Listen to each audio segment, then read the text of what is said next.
safety blanket here, Glow Cunningham. Your lovely Vanna White assistant. That's right. My name is Jake Jones. I am the executive director of the Crested Butte Land Trust. It's a real privilege to be involved in this organization, and I've been able to see it grow up here in Crested Butte with me.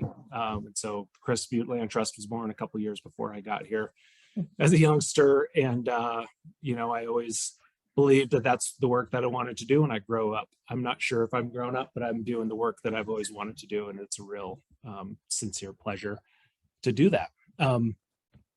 I think it would be great to have a little bit of Q&A either as we go or at the end. And so if folks raise a hand, I think I'll be able to see it in this format. And if you type something in the chat, I will try to address it. I will not type back. That's too many things going on at once for sure. We do have a presentation, so it'll be a bunch of slides that I'll share with you all. And full disclaimer here, I'm not the owner of this information. I'm relatively new in my position to Land Trust. I've certainly kind of been here through all these projects as a bystander and supporter, but not necessarily as the one doing the work. So for two reasons, it's great to have Glow here with me. One is her level of involvement from the Land Trust from day one for 20 years? No, 17. 17 years. Yeah. That's a long time. It is a long time. And as well as the context of history in Crested Butte, not just Glow's history, but the recent past, which I don't feel like a particular expert on either. So I'm a messenger of this information. And very proud to share the Land Trust involvement in these really incredible projects. I see the ownership of mine property, historic mine property, especially those properties so close to the town of Crested Butte, as being, there's great stewardship involved there, just like owning a historic home in town. You've got to really care for those things. And the Land Trust really cared for these properties and still cares for these properties. And hopefully you all have experienced these properties. I'm sure you have, and have your own experiences there that you would not have had if not for the care of the Land Trust and the work that was done to rehabilitate some really, distressed assets, if you will. So with that, I'd like to start you guys here. Slideshow. So we're going to share screen. And just while we're doing this, we have Ashley O'Hara here, who is the curator of the Crested Butte Museum, helping to make this happen for us. Okay, and then if you want, I can do this, or if you're ready to hit it, just. So I'll advance the slides. So here we are talking about the ownership, preservation, and restoration of historic mine properties in the Crested Butte area. The photography that we have really tells a lot of the story, and a part of the story here is this is what the earth looks like at the Gunsite Bridge property, of course, looking up valley toward the OB Joyful drainage and higher into the Slate River drainage. And we'll look at some historic photos of this area, not exactly this view, but it's remarkable, the condition of the land today, considering its industrial past. We wanted to provide this overview of the Slate River Valley, and this has been the place where I think the Crested Butte Land Trust has dedicated its most time, resources, grant writing, property acquisition, wetlands preservation, recreation management, grazing management, weed mitigation, mine restoration, bridge rebuilding. There's a lot going on right here. And so this picture, tells us a lot. We can see the old Denver Rio Grande railway line coming from, down valley all the way up to its terminus. The spur ended here at, if you can see my cursor, hopefully you can, at the Gunsite Bridge property and the, former coal waste area of the Smith Hill mine. We'll talk about that project. You can also see the Peanut Mine area here. And Peanut Lake, of course, and we'll talk about Peanut Mine and Peanut Lake today. And I also want to point out the wetlands. So the wetlands from really from Riverbend all the way up to Nicholson Lake, and through this reach of the Slate to Gunsite Bridge. This is a big deal. This is an environment that our community has worked really hard to protect for over 30 years. And again, it's in much better condition today than it was when you got here. Right. And we called it the Slate River Wetlands Preserve. It was our Yeah. little name for that particular area. And there was a gentleman called David Primus who was like a national as well as international renowned wetlands specialist. And he came here a couple different times and was totally amazed at the pristine wetlands that was happening so close to a town.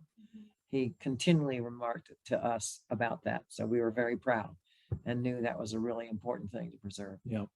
And as we're getting into, 2 decades long historic drought, that really puts into context for me the importance of this work.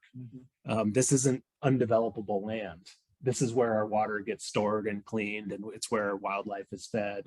And that is an incredible thing to have preserved. And it took the insight of the organization all those years ago to consider this, otherwise undevelopable land, something that was worth protecting, starting with the very first acquisition by the Land Trust, which was right down here at the confluence of Coal Creek and the Slate River, just upstream from where the county road, Gothic Road, crosses the Slate River on its way up to Mount Crested Butte. I'll point out a couple other things. Of course, we can see Long Lake on the left. We can also see the gunsite processing area, I believe this is called. This is a very cool project that the Coal Creek Watershed Coalition and Division of Reclamation and Mine Safety and others participated in cleaning up very recently. And so I'm not talking about that one tonight, but I will talk about these other projects. This gives you a little bit of an overview. So these sort of purple periwinkle colored polygons are lands protected by the Land Trust, either lands owned in fee, meaning we own the title to the land, or land held in conservation easements. This is somewhat outdated. It's a few years old. There are more projects or more completed projects. This little piece of the puzzle right here, we protected just a year ago, October, less than a year ago. So excited to put that in there because we were like, whoa, what's going to happen? And then all of a sudden. And everybody rallied, all the local funders and private donors and the town and 1% came together to secure that piece of property very quickly. That was something that was an amazing project, as well as Long Lake. Of course, you can see a bit of a pale green polygon here that is now also protected by the Land Trust. Of course, the town of Crested Butte down here in the lower center portion, and then this view looking up Slate River Valley. You can see how much of this land has been protected over the years. Things we're very proud of, owning land. Not all land trusts do own land. It's a tremendous responsibility. A lot of land trusts simply hold conservation easements, and we do both. So a lot of the land that the Land Trust acquired over the past 30 years is some of the most heavily used properties and well cared for properties in the Upper Valley. And so we think of the Loop and Trail, the Lower Loop, Gunsite Bridge area, Long Lake. I always forget the rec path, probably the most heavily used trail. All these things wouldn't exist if not for the conservation of private lands around Crested Butte. And even in my 30 years here, I've said this very consistently for a while. These are the good old days for trails. They've never been better than they are now. And there was a time where, you had the Upper Loop and Strand Hill and 401 and these big rides, but you didn't have the Loop and Trail, the Lower Loop, or even all of the Upper Loop trails and configurations. Or any of the connectors. Connectors that made this and that happen. And so, with trails comes some downsides, of course, and I guess we're not going to get into that tonight, but we've done a good job of getting the public onto these private conserved lands. And without land conservation, these things would still be behind fences, and they'd be, locked off to the public forever. Well, it's so amazing to know and to see what you've just mentioned is that you just walk out of town and it's right there. How many places do you know in the United States or wherever you've traveled that you don't have to get into a car, you don't have to get into a bus or a light rail or something to get somewhere? Yeah. It's one of the most beautiful things about this community for sure. I Get got- on your bike and go. I got interviewed by the Denver Post. They're doing a spring, go mountain biking in Crested Butte article. I'm glad they called the Land Trust and they said, what are your tips for how do you recommend people behave when they're here? And tip number one was, leave your car at your hotel room or your rental house or wherever you're staying, because you can ride from town to anywhere, or you can take the bus to town from the mountain, go ride. And so anyhow, this land conservation movement made that all possible. If not for these easements and fee acquisitions, we would be able to do what we're doing, including 40K of Nordic skiing on these conserved lands, et cetera. Once we hold conservation easements and title to land, of course, we have to take care of it forever. And so we're constantly monitoring each property every year. We're tracking and managing noxious weeds. We're managing rangelands, active working lands.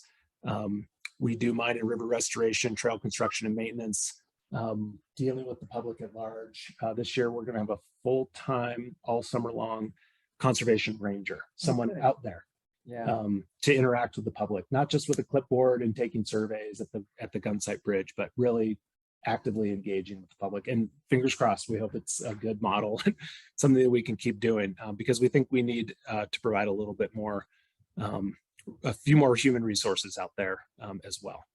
Well, it helps with education. That person is probably going to be a good educator to help you tell people about what we've done here, but also this is the way you treat the trails. This is how you, 100%. Bikers have this right away, walkers have this right away, horses have this right. People don't know. People from the city don't have any idea. And it's good to have someone out. And most people who care about it will come and do what they've learned. Yeah. And that's a huge, huge benefit. Yeah, I think Crested Butte's always kind of gone our own way in terms of how we welcome tourism to our community, and it's mostly been on our terms for most of this time. It does feel like it's gotten a little bit out of control, but even our tourism association is willing to pull the reins back a little bit and market this place differently than perhaps they would if their job was to only maximize revenues for hotels, and that's something that I'm proud of as well. I'm going to skip through this slide really quickly. I want to get to the meat here. I don't want to forget the 1% for Open Space organization as well, of which GLOW represents. The point there is that it takes a ton of local partners to get this done. And we've been able to do this without raising anybody's taxes. We have a very unique funding mechanism through the real estate transfer tax, which is 1.5% on every sale of every piece of real estate only within the town of Crested Butte.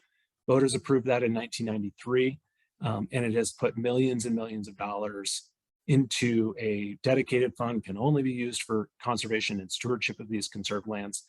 And we've been able to leverage that money so many times over. Hugely important, hugely important. And, with as the price of real estate increases, so does this fund.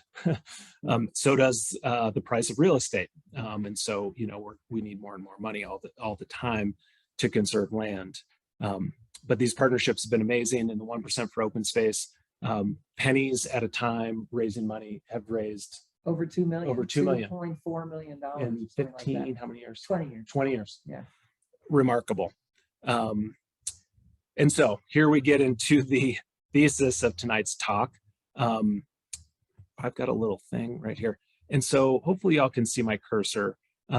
This area right here, which looks quite green and pastoral, and it is, but this is in 2013, just a handful of years after restoration. That was when this photo was taken. Today, last year, for example, we took down the fence that surrounded the property, which is good. We want fewer fences, not more fences, but we needed fences to keep, stray animals, cattle, other things off of the property so that the land could regrow, revegetate. And now it's healthy enough to support pretty exciting, the errant wildlife that goes through. And deer and elk can chow all that stuff, and of course they can get through fences just fine. We'll talk about the property a little bit and what it was like and what it is today. And so a quick timeline here for the history buffs, and I hope that my timeline is accurate. We know that the town of Crested Butte was founded in 1880, and in 1890, I thought that was more like 1883, the Denver Rio Grande Yes. came up here and went all the way to the Smith Hill mine, which we'll talk about next, via the peanut mine. And so the train, of course, allowed the producers to get the anthracite coal away from the mine. That, of course, fueled our coal industry. And then when the coal mine shut down, it became a silver processing plant. So my understanding is that hard rock ore came to the peanut mine site and it got crushed and then sent away. But the tailings were left behind. And those tailings leaked heavy metals into the ground and into Peanut Lake for years and years. Decades. Yeah. And I don't know if it was just coal that combusted or if it was coal and these, heavy metal tailings. But in 2000, the ground caught fire out there, which caught everybody's attention. In 2001, the land trust acquired the property and then protected themselves by forming a unique organization called Peanut Mine Inc., which was governed by its own board of directors. It had its own PO box. We were able to shut down Peanut Mine Inc. Oh, okay. Because we don't need it anymore. Which is fantastic. Yeah. It wasn't there forever. It was just we needed to have it right at that moment happening to help make it all come together. So the risk that was posed by the property is no longer there. And so we can own this asset, with all the, right security, that it's a safe piece of property. And sometimes you look at these horrible things that happen, like the combusting of that. But because of that, we all became so aware of what was going on. And then we're able to get funding because of that. And we're able to move forward and to really protect it all. I mean, sometimes bad things happen and great things can come from it. Yeah. That's the way I looked at that particular situation. Yeah. And look at what, look at what it was like. It's remarkable to, imagine, oops, I'm sorry. Here we go. I'm trying to move this little doodad. I'm going to move it. There we go. It'll be out of my way. So, we can start with this coal area and, we would go out to the lower loop via this old double track road, essentially still there. But you would go through this toxic area with yellow and orange standing water, and it smelled like sulfur. It was poison. And you really stunk, and you could feel it as soon as you got closer. It was just like, and you just wanted to move faster and get through quicker, and you had to keep your dogs on leashes because you couldn't let your dogs get into that horrible water. Yeah, hard to believe what it is today. This upper area, you can see there was all kinds of abandoned, there were underground storage tanks, there were abandoned mine equipment, barrels of who knows what, all this coal waste, and the shed. Fun fact, that shed is now the siding for the cat barn. Right. And so Keith Bauer, very industrious human. I don't know if he talked the land trust into it or if he was at like a fly-by-night job. I wasn't there then, but yes, I think that somehow he was smart enough to take that. It's so great. He reclaimed it. I mean, not only is the land reclaimed, the building was reclaimed. So pretty cool thing. And so that siding remains, and we can all see it still today. So that's what it looked like. And this, right? Hard to believe this was right in our backyard. So the reclamation began in 2005. The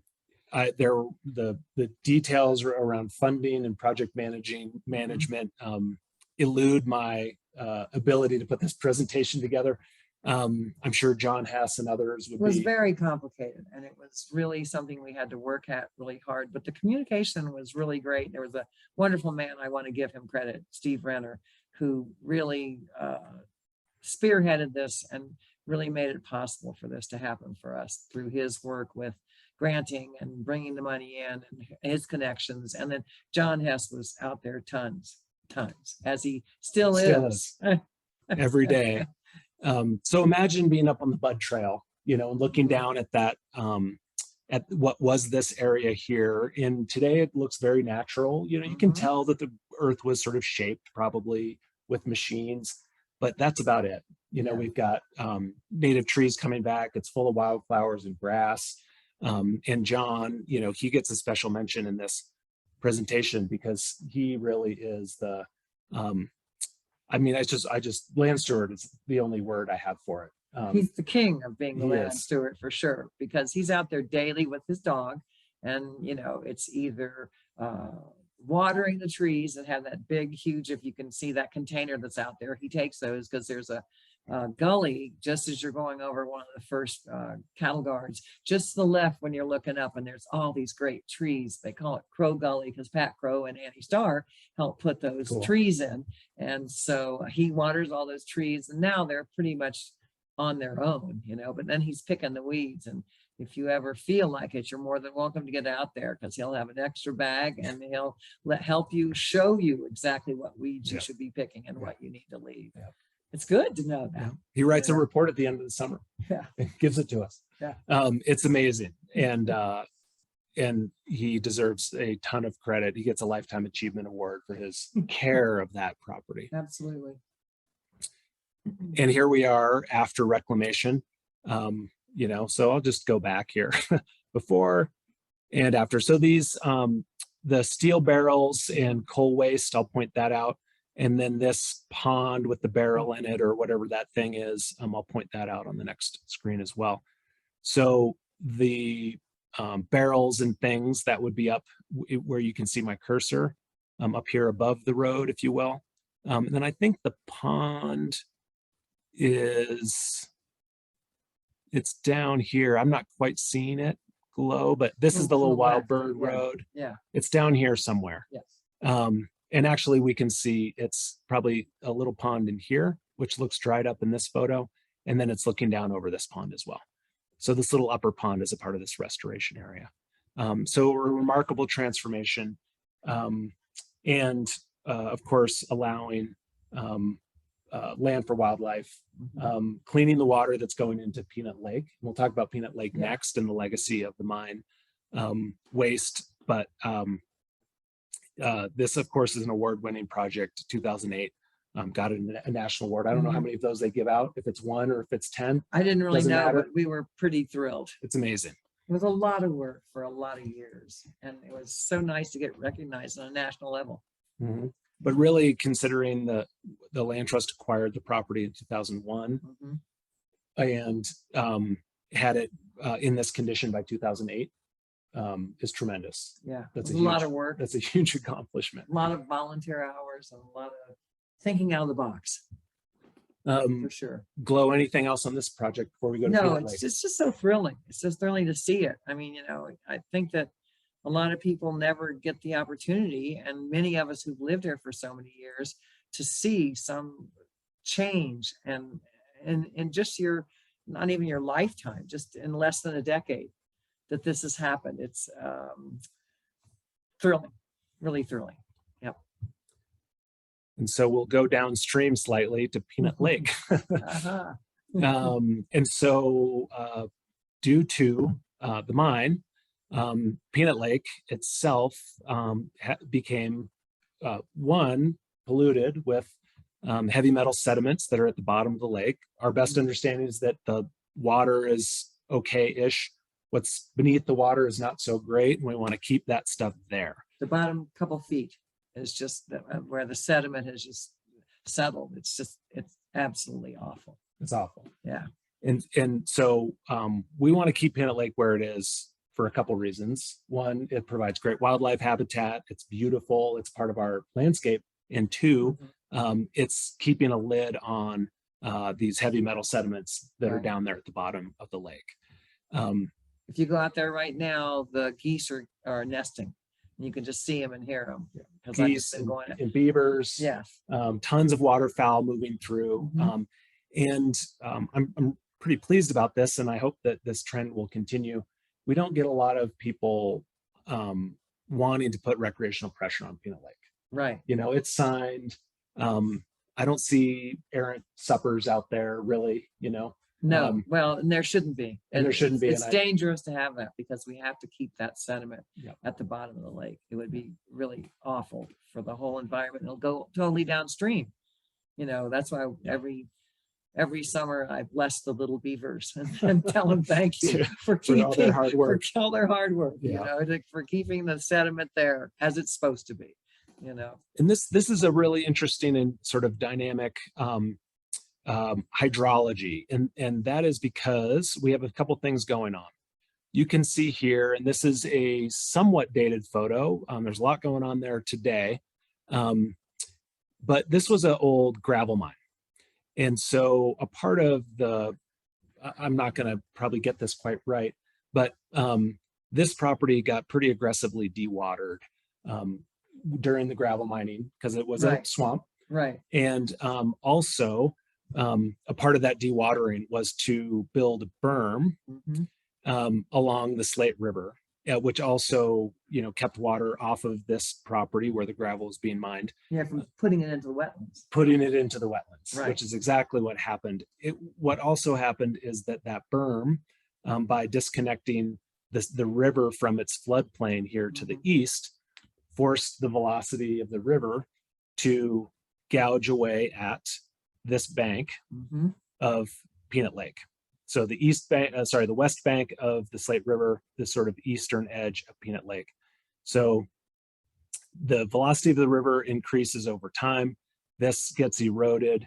And then we also have the beaver dams here helping to create a actual land dam between the lake and the river. And so two things: we want to keep the beavers there and we want to protect this bank from the Slate River capturing Peanut Lake. And, you know, if it captures Peanut Lake and erodes that bank out and Peanut Lake drains and that sediment goes downstream, that's the catastrophe that we would like to avoid. So indeed, this bank got heavily eroded over time. And this shows you how close these features are. So this is that, I'm going to go back here, the very southern edge of Peanut Lake in the Slate River. And this little actual dam is just a few feet wide, very, very small. It's gotten really close. It's gotten very close. Yeah. And so I don't know for how many years the project was scoped, but in 2015, in the fall of 2015, the Land Trust led a grant-funded project to come in here and rebuild 1,000 feet of bank here. And so to bolster it with structure, large boulders, and to plant a lot of wetland plants. So we created a little over a half acre of wetlands and 1,000 feet of bank to keep Peanut Lake in place. I will share with you all and with Flo and Ashley that my hope is that we can continue to do river restoration work. Right. And And on restore the Slate. some of that was ruined by man and what they were trying to do that isn't natural. It isn't natural. And Right. so once we started tinkering with the river and where the water went, of course, there were consequences. And this was one of the consequences. You can see this is bedrock that's, you know, somewhat exposed. And that bedrock ends here. And then this is all, you know, softer material. And so the lake is safe here. And this has sort of been used in the aerial surveys of over all the years to make sure that the aerial view is as it should be. So because it hasn't gone anywhere, where everything else is shifted. Right. The water, the plants, the bedrock has not moved. And so that's a quick summary on this Peanut Lake project, keeping it where it is. And our hope is that we can work with landowners along the Slate River, excuse me, to continue to connect the river, reconnect the river with the floodplain. And we're really excited for the Gunnison County to replace the bridge on Gothic Road. And their intention is to widen the bridge abutments. Right now, during high water, the water backs up behind the bridge, which then causes siltation to occur. and again, interrupting the hydrology of the river. So It's a the big step. land conservation and water conservation go hand in hand when Absolutely. we're talking about how the water moves through the land and how it stays where it should in these lowland wetland areas. So of course, today we have a bunch of trails. Peanut Lake Road is our sort of backyard rec path for a lot of folks, especially this time of year when there's nowhere else to go.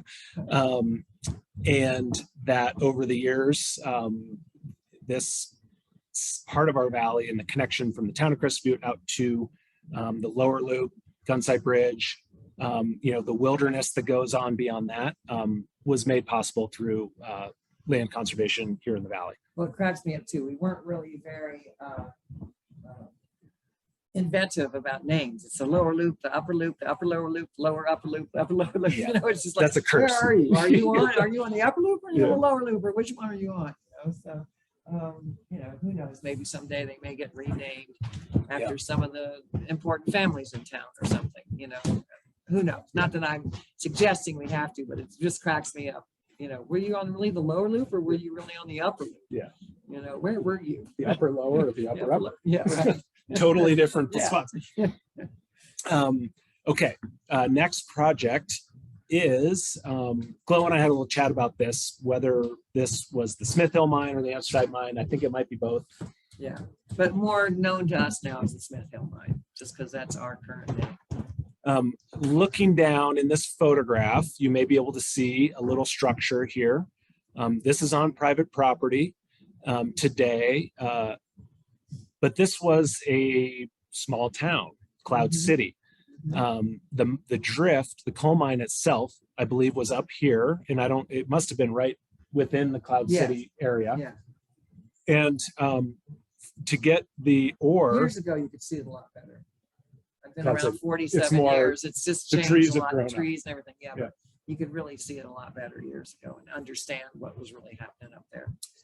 so these clever miners needed to efficiently get the coal from up at the top of the mountain down to the railroad. You can see the Denver Rio Grande where it came in here onto the Gunsite Bridge property. You can see where Gunsite Bridge is, where my cursor is right there. And this sort of shiny area we'll look at in some other photographs, but this is behind a gate, actually. We call this the cattle loadout area. The Allen family uses this is essential to getting cows in and out of the Slate River Valley. And so that cattle loadout structure is kind of sacred in the way that we manage the property as well as how the public moves through it. This is a neat photo of miners up at Cloud City.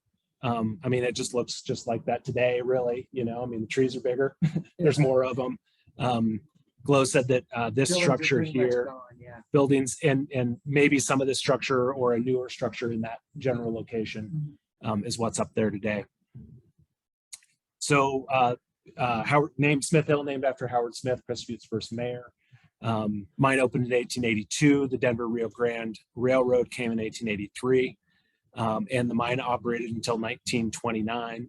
And I think there was some other stuff going on out there from 29 into the 50s, but I'm not sure. I don't know if you know. Well, I just do know that Mary Olenek was the school teacher out there for 35 years in a one-room schoolhouse, and her husband Frank was out there working in the mine. Some of the only couples that ever got to be together in the old days. And then he got black lung disease, and they came down and bought the Western Hotel, which became the liquor store and their private home. So yeah, that's neat. So Cloud City was about 900 feet above the valley floor, which is a long way, in elevation. The Silver Queen is 2,000 vertical feet, to put that into perspective.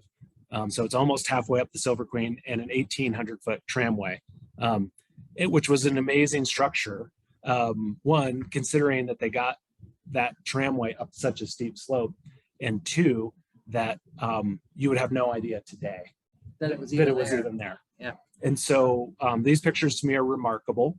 To look at this structure, this coal breaker structure, and the Denver Rio Grande, so the engine and coal car and this caboose, it's sort of mind-blowing to consider what was there and the industrial activity that was happening in the Slate River Valley. Today, it's our wilderness, and then it was A thriving city, industrial thriving city. town, yeah. Um, this picture, of course, the Paradise Divide hasn't changed. You know, there are a lot fewer trees, but I like this profile view as well.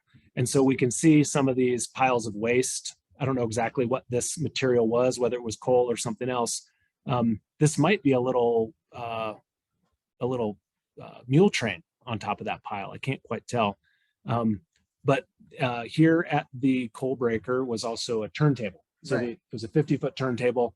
The train could move and turn around. So this was the end of the line. They came out to grab the coal and then went back toward Crested Butte. Mine closed, everything came down, and the coal waste was left. So the property that the Crested Butte Land Trust purchased in 2003 was not a mining site, but it was the site of mining activity. And so what was left behind, the coal waste that was left behind, was certainly not great for the environment. That acid leaching into the ground. We had very poor soils, poor vegetation, not good wildlife habitat, everything that you can imagine that would go along with coal waste on the ground. And so a project was, like other reaches of the Slate River, this was one component of many in terms of restoring, caring for, rehabilitating these sort of blemished properties. This was one part. Of course, the Gunsite Bridge was another part. So the bridge that's there today is very different than the one that the Land Trust bought, which was, piers driven into the stream channel. And Sunken. it was, and the Land Trust did resurface it, made it a much safer bridge, but it was still the old piers from, the mining days or from the railroad, really. And what was happening there, I'll just talk about briefly before talking about the coal. What was happening here, sorry, my cursor was in the wrong spot, was the piers in the river and the way that the bridge abutments had been constructed was inhibiting the hydrology of the Slate River and causing the water to back up, causing other things to happen here that were not good for the passage of water through the drainage here.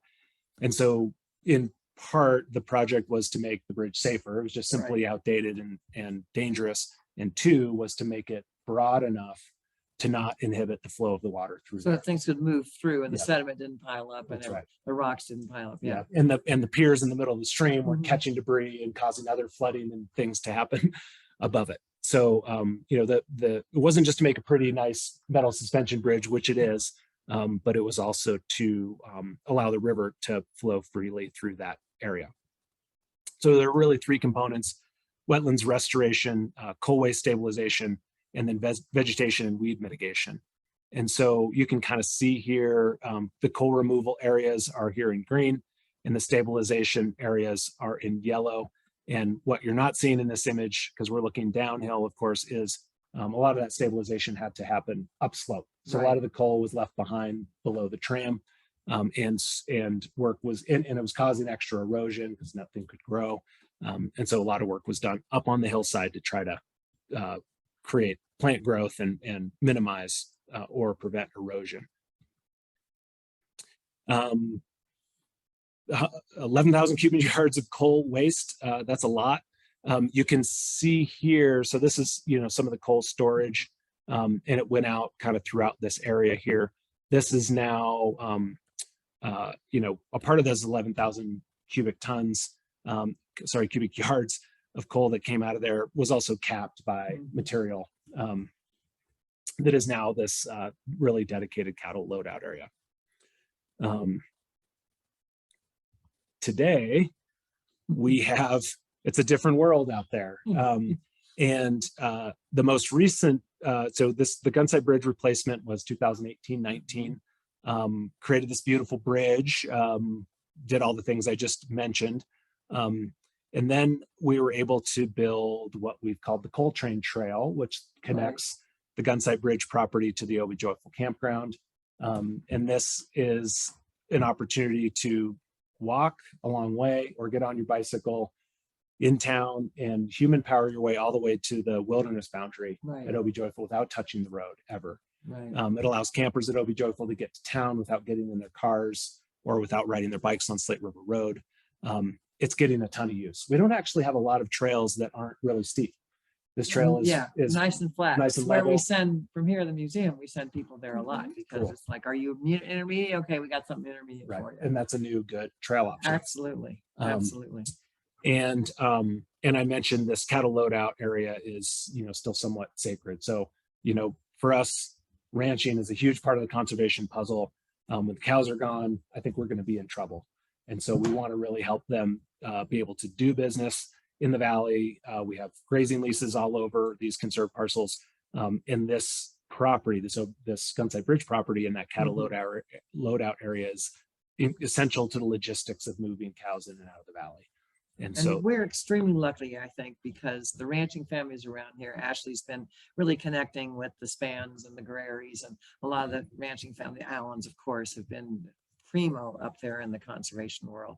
But to have this kind of a relationship with the ranching family and with protecting the land and helping it, it's priceless. It's priceless to have this. And like you say, we just got to do everything we can to help the ranchers keep ranching, because it's just such an important part of our heritage and an important part of our conservation of our land. Yeah. My relationship with cows has changed in my life here in Crested Butte, as it's changed with a lot of things in my life here in Crested Butte. Remember the old high country citizens line, it's cows, not condos. Yeah. Just to protect the cows and what we need to do. I think I've got one more. I thought I had one more slide, but it was a shoot. There it is. I wonder why it didn't advance. Let me try to just project it up so I can say my thanks. Hopefully y'all can see that. Mountain Heritage Museum, of course, the Land Trust, we love our partnerships. This is a community institution. It's really, the people's organization more so than it is ours or the boards, as is the museum and these other institutions that, we're also proud of. Past and current board of directors, of which Glo was right there at the beginning, contributed 17 years of her life. And we continue to have great board members guiding the way. And Glo knows this, as do others. I just have the utmost of respect of the founders and the folks that got this going. And, I get to draft behind this amazing sort of movement and hopefully, make my contribution as well along the way. Well, I think it's what we feel here too at the Heritage Museum, with the early grassroots people that were protecting a water tower that was part of the train. And it became, this fantastic organization with the Heritage Museum and everything we do, and having so many wonderful new people involved, just spreading our wings and just getting new ideas and new things going, just like the Land Trust does, with new ideas and new visions. It's exciting and energizing, for all of us. Yeah. It sure is. We've had amazing staff working for the organization. We have now 5 people employed full-time, if you can believe that, so from an all I hired volunteer. the first person that was part-time. Yeah. I was like, whoa, this is a big step. We're hiring a person. It was all volunteers for a long time. And then there was a part-time person, and now there's 5 of us. Right. Proudly making a living in Crested Butte, protecting this place. Right. That is incredible as well. Similar to the museum, for when I first came on here, we had a store manager and me, and then I got a curator on board pretty quickly. And then, now we have quite a few wonderful people working in marketing and development, and some great interns, which we need to also, I think, besides the staff, the volunteers of the interns and the volunteers that help both of our organizations, as well as many in our whole Upper Valley here. We couldn't do it without everybody. I know. For sure. Imagine, the alley loop or the Grand or the Grand Traverse without help. Without Yeah. help. Yeah. Right, exactly. Do you guys want to do stop share so they can see you? Yeah, sure. I do want to call out the Division of Reclamation and Mine Safety. They have put a lot of money and belief in these projects. So many scientists, restoration professionals, volunteers, too many to mention. Federal, state, local, and private funders, too many to mention. But I wanted to be sure before we cut the screen share that I got our shout outs to all Well, the and I folks. guess one we haven't mentioned that I have to since I'm a part of it is the Land Preservation Board. That's the county funder and leveraging for us. Yeah. And so that was an incredible thing. It was money that went to the airport and it was $230,000. And all of a sudden we redirected it to open space. And that's just been incredible. And just like you say, the 1%, the land pres, all the different things, it's the leveraging that we get to do Yeah. when you go to Great Outdoors Colorado and things like that for your money. Yeah. It's great. So I don't know if there are any people that question anything or chatters. We're open to questions. Bill, great presentation. Thanks. How long did the peanut mine fire burn and how was it extinguished? I've Boy, read that's about it. something that Scotto, my husband, yeah. knows because he was around for that. And I don't really know how long it burned. They came and dug it out. And they dug it up. Yeah, I think they got it out pretty quick. It wasn't like it was burning for years. No. I'm talking days or weeks even is what I'm thinking. Yeah. I could do a quick, be a fast person and text my husband and ask him, but nonetheless, no, it wasn't forever. And just a segue, which is they found out that the Marshall Fire was was a coal burning fire that was one of the reasons the Okay. Marshall Fire started. That's something I heard Oh, wow. talking to Scotto recently. So it's just Wow. like, whoa, Interesting, yeah. and with the winds we've been having, aren't we happy? We Mm. aren't having anything like that Smoldering going on right now. coal fires. Smoldering for us, yeah. Any other questions? We'd love to answer any more questions that folks have. Ashley, did you have any questions? Because I you're do, here taking us all actually. in, and you're just so interested. Yeah. Great. So when you were talking about the Slate River and the beaver dams, like, what would take for that? Like, how much force would it take to break that?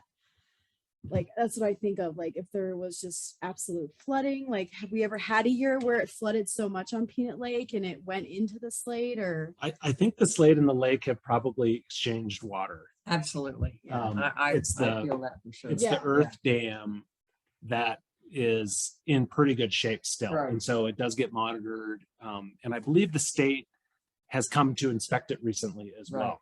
Right. And so that's like boulders and, Okay, you good. know, heavy duty stuff. Yeah. Well, and like in my history, even here, Coal Creek used to run straight down 2nd Street. okay. And in the early days, I'm gonna just, it's a guess, 78 or 79 or something when I was first here. Mhm. The whistle that goes off at noon that used to change the shifts for the mines, but also when the fire department was here, you didn't have cell phones, you didn't have radios, you didn't have even in the old day walkie-talkies, you didn't even have that. So Yeah. the whistle would go off. And if the whistle would go off and then start again and then start again, you knew something really big was happening. So I can remember one day I got up at, I don't know, 1 a.m. and all of Coal Creek was flooding down 2nd Street. And I don't know why the town had sandbags, but they had sandbags and they had sand. And I mean, I don't even know, 60, 70 of us were working out there all night long, filling the sandbags and built them up and stopped the water from going into the homes on 2nd Street. And so I envisioned that would be something that happened at many other times out on the Slate River, that it would flood so much that you had to just pay attention. And sometimes you just had to let nature be. Yeah. You know, I don't know. I did have one more question. I remember this winter during the cross country tour we did with you guys. Somebody mentioned how the peanut mine was it a silver mine at one point too? They weren't mining No. silver. Okay. They were processing it. Processing. Okay. Yeah. That's what I wanted to clarify. Yeah. They were doing coal, the Yeah. anthracite. Yeah. Any other folks have any other questions? Or thoughts. Yeah. Okay. Spontaneous impromptu stuff. Hearing none. Thank you so much for bearing with us. Nice 45-minute fireside chat. Potbelly stove Strawberry chat. soul jack. Yeah, right. Exactly. And thanks, Ashley, for having the Land Trust come do this. Thanks for joining. And you Okay. might want to give a little shout out on cheerleader for the next 3 weeks. Yes. You want We've to got get this on the going. screen? We've got this going for 3 weeks. Yeah. On Tuesday. Well, actually, for the next 4 weeks till May 31st, Okay. every Tuesday at 6 p.m., we will be doing the preservation in the valley with the History at Home series. So join in. There's Zoom. We are going to offer it to the public to come here. I know it's mud season, so a lot of people are vacationing, but you could also find this on our YouTube page tomorrow, and we will share it on our Facebook and our Instagram as well. Global. So thank you so much. So yeah, we'll see you guys next Tuesday at 6 p.m. And a big thanks to Jake, Yeah, because it thank you takes so a lot much. of time to put these PowerPoints together yeah. and to get this information. And I know you feel a little bit better educated from You this did a great work, job. but you're fantastic. I learned And- a lot. Well, and I actually just was like, oh yeah, I remember that. Oh yeah, I remember that. Oh yeah, that happened, Yeah. So it was a little Yeah. great Next time it'll refresher be for me. by Jake Jones and Glow Coming. Yes, exactly. Exactly. Everyone's saying thank you, thank you, thank you. This was great. Awesome. And thank you for listening, everybody. Yeah. And come in live if you want to and feel safe enough. If COVID's still abated here and not so bad. Mhm. We're happy to have people in here, and we're really thrilled to have you on Zoom too, because then you can sit back and drink a glass of wine and enjoy it. Exactly. Okay. Good night, guys. Thank you. Thanks a lot. Thanks, Jake.